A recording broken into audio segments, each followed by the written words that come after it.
今天准备的4个鸭腿已经完全解冻开了，我们把它清洗干净。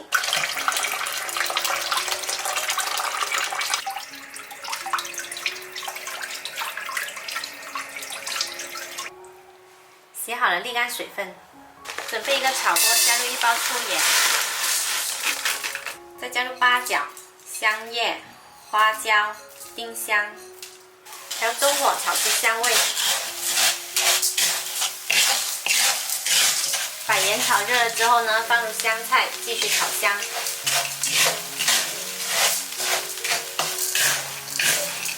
炒到我们可以闻到很浓郁的香味，就关火放凉。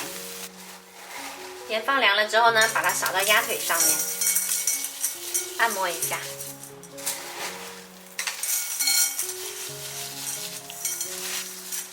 全部涂抹均匀后，放到冰箱冷藏腌制1个晚上。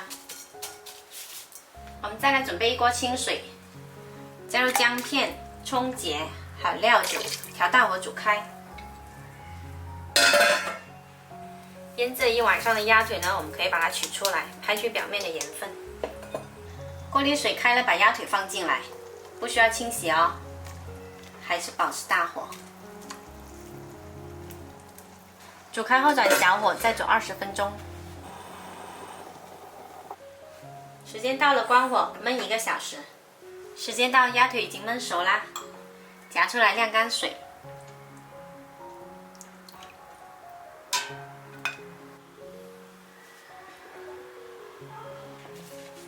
鸭腿呢，我们已经放到冰箱冷藏了4个小时，现在来把它斩成件。好啦，我们这道肉质紧致、吃起来一点都不干柴的盐水鸭就做好啦。